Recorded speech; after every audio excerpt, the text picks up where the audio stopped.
আমি গঙ্গার তুষার সাদা জল, উৎস হিমবাহ শুভ্র পর্বত।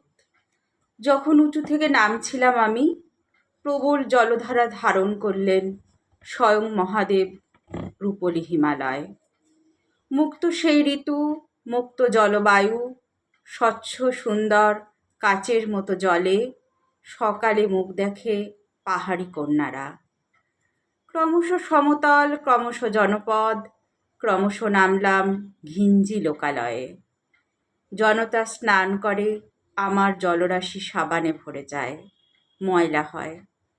ধোপারা রাশি রাশি সাবান যায় কেচে, পূজার পচা ফুল, বাহ্যি পেচ্ছাপ, চামড়া কারখানা আবর্জনা ঢালে। আমার গায়ে শুধু শ্যাওলা পড়ে যায়। বন্ধ নিঃশ্বাস অবহেলায় তবুও কত লোক নদী প্রণাম করে। হস্তিনাপুরের নিকটে এলে আমি বিরহে ডুবে যাই শান্তনুর। এই সেই নদী তুই, এই সে জলনারী, প্রথম এখানে শান্তনু। মুগ্ধ প্রণয়ের সেসব দিন রাতে শর্ত ছিল শুধু আমার স্বাধীনতা। আমার ইচ্ছায় কখনো বাধা দিলে জলের নারী আমি ফিরব জলে। একদা গঙ্গার তীরেই লেগেছিল চারণকের ডিঙা উপনিবেশবাদী। রানীর বণিকেরা ক্রমশ রাজা হলো, গঞ্জ সুতানুটি শহর কলিকাতা। চারণকের ঘোড়া বেদম ছুটছিল, হঠাৎ থেমে গেল নারীর চিৎকারে। শব্দ খুঁজে খুঁজে দেখেন চারণক গঙ্গা তীরে এক অবাক সতীদাহ। কাছের মানুষেরা সবাই ধরে বেঁধে পুড়িয়ে দিতে চায় সদ্য বিধবাকে। মৃতের সম্পদ আত্মসাৎ করা সহজ হবে যদি বউটা সতী হয়। বেহা মেয়েটা যে মরতে চাইছে না। বাজাও ঢাকঢোল, কান্নাকাটি আর আর্তনাদ যেন সঙ্গে চাপা পড়ে। চারণকের ঘোড়া সামনে দাঁড়াতেই নেটিভ লোক সব ছত্রখান হলো। রমণী, তুমি এমন কাঁদিতেছ? চারণকের মুখে বাংলা ভাষা শুনে মেয়েটি তাকে বড় আপনজন ভাবে। প্রকৃত পুরুষের মতোই চারণক বাঁচালো মেয়েটিকে, মরল তার প্রেমে। তাদের দুজনের যৌথ প্রেম কথা শুনতে পায় রোজ গঙ্গা জল সই। এখনো ফিরে আসে চারণকের বিবি। আমিও ফিরে আসি দূষণে ভূমিক্ষয়ে। নদীতে ঝুঁকে থাকা সবুজ গাছগুলি ক্রমশ মরে গেল, মাছেরা ক্রমশ এই খাবার খুঁজে খুঁজে সাগরে চলে গেল। জলের উজ্জ্বল শস্য যে ইলিশ, তারও ঘ্রাণ নেই। মন খারাপ।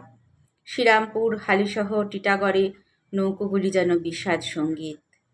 মন খারাপ জেলে, মন খারাপ মাছ, মাঝিরা ভাটিয়ালি গাইছে কই।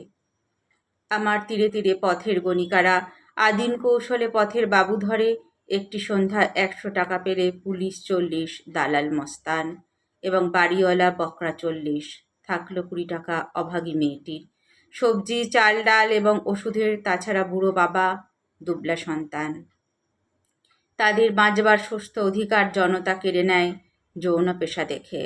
আর যে বাবুগুলো ওদের খদ্দের, তুলসী পাতা ধোয়া ওদের যৌবন। শুনেছি কলকাতা আমাকে ভালোবাসে, আউটরাম ঘাটে পুলিশ ঘোরে তবু। অল্প বয়সে দুষ্টু উজ্জ্বল প্রেমিক প্রেমিকারা নির্জনতা খোঁজে, যেমন খুঁজতাম আমিও শান্তনু।